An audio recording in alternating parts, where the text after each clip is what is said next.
So what is it that Zion wants to do? How great does he want to be? Because if you want to be great, and ask anybody that wants to be great, I'm talking about great. Ask them what their work-life balance is about. Go ask Steph Curry. Go ask LeBron. Go ask anybody that wants to be great. Tom Brady, Michael Jordan, Magic Johnson. Go ask anybody. There's levels to it. Everybody don't want that greatness, though, Ocho. They just want the money. Yeah. Money in the Talk about it all the time. Damn. I can't want it. You can't want something more than somebody want it for themselves. Exactly. Right. If you're not willing to pay that price, you don't deserve to be great. You don't deserve to be successful. I ain't gonna sugarcoat it. Shannon Sharpe goes off on Zion Williamson. Check out what he had to say, and then I'll come back with my comments. He missed 21 games. He missed 82 games. He missed 53 games. He missed 12 games. He missed 52 games. I have a question. Who was it we just talked about where they did a test and decided because of his injury history, they didn't want to sign him? Was it the Lakers? Oh, yeah. If I'm not mistaken? The dude from Charlotte. I can't remember his name. I know who you're talking about, though. Yes. Did Zion Williams, before entering the draft, despite how great he was coming in, did he have an injury history? Was he injury prone? No. Yeah, I don't remember Zion being injury prone in Duke. It was short-lived. He was only there for a season.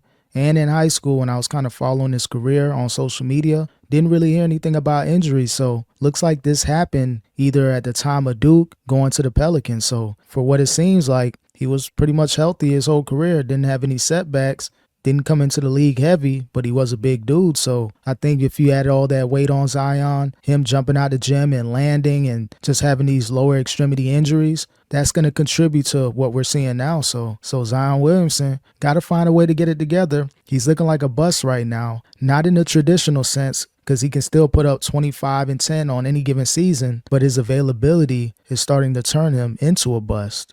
So all this is new. Yeah. Yeah. Pretty much. But you have to understand, I you was go curious. from playing, 25, 30 games in high school, 30, 35 games in college. If you go all the way to the Final Four, to trying to play 82. More demands on the body, more grueling. Hey, back-to-backs. You ain't playing, you're not playing back-to-back in college. You're not playing back-to-backs in high school. Okay, well, what's the answer? Because there are multiple. I'm not sure how many NBA players there are in the NBA, but they've been playing 82 games for a long time. Injuries do happen, but do injuries some people happen? are predisposed. Some people have, whether your health, the way you're built, the way you run, the way you land. There are a lot of things that go into it. But at this rate, with Zion, where you haven't been able to play a season yet. Today? But here's the thing, Ocho. When you talk about a man his size, that's the size. When have you seen somebody that size, that explosive? So it looked like Zion can't really keep up for an NBA season. He's not built to play 82 games, 70 games consistently, even 65 games. He just may be able to play 30 to 50 games per season. So if you're the Pelicans, you know that you're still paying him. Do you strategically rest him throughout the season so you're able to, have him healthy in the playoffs? Are the Pelicans going to be good enough for you to kind of rest them a couple games here and there throughout the season and be able to make the playoffs? So that's another thing as well. They're going to have to improve their roster if they want to try this resting experiment with Zion. They may be able to get away with it with the league only because Zion Williamson has a crazy injury history. I think Adam Silver will sign off on it, like back-to-backs not happening. Maybe they can get away with it and rest him. Talk to the league, of course, and see what you can do about Zion resting majority of the season. But yeah, with his body, with his weight and everything, landing, maybe he doesn't know how to land correctly after jumping out the gym. Certain things with Zion, he's going to have to kind of navigate and just fine-tune everything. Those dunks look amazing, but maybe you can't land well. So on a fast break, instead of doing like a 360 windmill, maybe just do a traditional dunk, lay it up. Yeah, the fan base may be pissed, but at least they'll be happy seeing you healthy in the playoffs. And until I think the thing is he's a little heavy. Now he looked good. He came back. They said he was 264, which is as light as he's been since he's been in the NBA. Yeah, good for him. Light? Yeah. He had been about 280, 290. Man, how the hell you jumping like that at 264? No, he was jumping like that at 280 for 300. He's explosive. Yeah. But that's a lot. I mean, think about it. planting, stopping, and cutting. You were able to do that because you were light. Just imagine somebody 225 trying to stop, plant, and speed out cut like you did. Oh, they breaking Exactly. ligaments.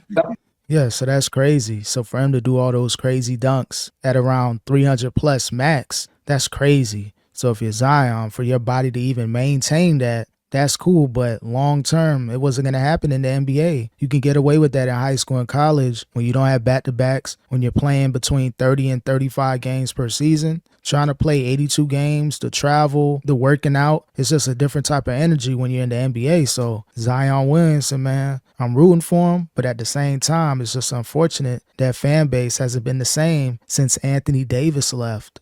Hey, listen, some got Exactly. Exactly. He has an 18-wheeler body, but he has a Ferrari engine in it. Yeah, damn. And so he's so explosive. He gets so much elevation. At some point in time, all that bounding, up and down, running in and out. And if you have to stay on top of it, Ocho, you have to get your treatment. You have to make sure you're icing your knees and your ankles. Look at LeBron. A lot of times, LeBron, he got ice packs on his back. As soon as the game over, he got ice packs on his back. Yeah, he got his feet in the cold tub. He got ice bags on his knees. I remember when I first got to the league, Ocho. Yeah, with Zion, he's just going to have to take that extra step. I'm icing out. As soon as halftime starts, I'm icing my body down. As soon as I'm on the bench for long periods at a time, you got to ice down. You got to take a page out of LeBron James' book, see what he's been doing the last 22 plus years, maybe try to, pick his brain a little bit. Everyone has access to LeBron or Clutch Sports, so if you're Zion, man, reach out to LeBron if you haven't already in the offseason. Put together a team to where, all right, I'm going to try to get healthy and I'm going to have to train 10 times harder just to kind of be able to get my body in order for the next season. So Zion Williamson, he has to be strategic. You can't just destroy your body trying to ramp up, but you're going to have to just slowly get to where you need to and just try to maintain that. So you can't put on 20 or 30 pounds because you're injured. You're going to have a solid nutrition pretty much for the remainder of your career if you want to have a chance to play consistently over the next 5 to 10 years. And I saw them guys getting in cold tub and ice. I said, man, get y'all old out of here. They said, okay, keep on playing. Yeah.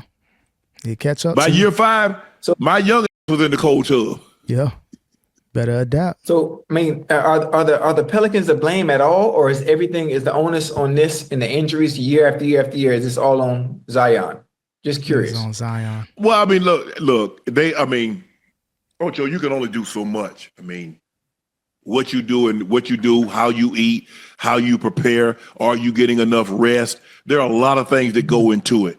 Teams cannot watch you 24/7. You can't. That's where the really good players, they do it away. Because if all you do is what's required of you, you're never going to be great. Yeah. You're never going to be great. 50-50.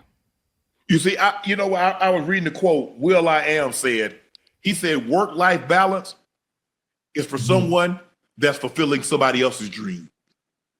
Yeah. You got work-life balance, you paying for somebody else's kids to go to college.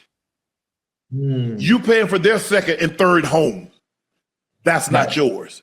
So if you're Zion, this is all your fault. It's not the Pelicans' fault. He's a grown man getting paid hundreds of millions of dollars. They gave you all the money. They gave you all the access to their nutrition team, to everything, all their personnel. If you don't use it correctly and you're just doing your own thing off the court, it's on you, Zion. They're not going to be able to babysit you. You're a grown man. So hopefully Zion watched this video and other videos to where people are calling him a bust, saying his career is over. He'll never amount to anything as far as being that face of the NBA. I don't know if he's just cool with, getting tens of millions of dollars per season and, cashing out. If that's cool with Zion, it is what it is. Make your money, but still. You had so much expectations coming out of Duke, and right now it's just a terrible look for Zion Williamson. So what is it that Zion wants to do? How great does he want to be? Because if you want to be great, and ask anybody that wants to be great, I'm talking about great. Mm-hmm. Ask them what their work-life balance is about. Go ask Steph Curry. Go ask LeBron. Go ask anybody that wants to be great. Tom Brady, Michael Jordan, Magic Johnson. Go ask anybody. There's levels to it. Everybody don't want that greatness, though, Ocho. They just want the money. Yeah. Money in the Talk fame. about it all the time. Damn. I can't want it. You can't want something more than somebody want it for themselves. Exactly. Right. I don't care how much money you give somebody, because eventually that stimulus will go away.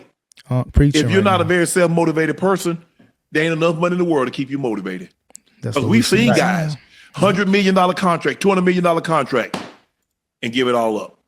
Yeah, how bad does Zion want it? How bad do you want it, bro? Do you just want the money, the fame, the women? We seen who you dealing with. So again, Zion, nasty work out there. But how bad do you want to be the face of the NBA? How bad do you want to help your team? Do you want to be available when it counts the most? That's something that Zion has to do. The Pelicans, they can't just feed him broccoli and spinach all day. He has to want to do that off the court. He may be a model player when he's around the personnel team and the organization. As soon as he steps out the arena, he's on the way to McDonald's or doing some other stuff. So Zion, look in the mirror, see what the greats are doing, try to mimic that. You have all the potential in the world. You can play the game of basketball at a high level, but outside of that, you got to be able to do things to make sure you're available on the court with the Pelicans at all times. Go off on them up. Zion just got to make it what's important to him. What does he want to do? Well, I mean, how does he want to be remembered? Hey, Right. he's made money. He's made a lot of money. He's made $115 million. Easy. That's an NBA salary, not counting what he's made off the court. Has a brand Jordan deal that probably plays him $10 million a year. He can just live off that. Yeah. He good for Plus, life. I'm sure man. he has some local stuff in New Orleans. I'm sure he has some local brands there that he's doing stuff with. But He up 150 plus. there's Right now. there's a price to be paid for greatness. And if you're not willing to pay that price, you don't deserve to be great. You don't priceless. deserve to be successful. I ain't gonna sugarcoat it. Everybody doesn't want that. They don't. You don't Everybody want don't want to be great, Ocho. People talk about greatness, but if you understood what it required of you, Right. later for that, man. Yeah.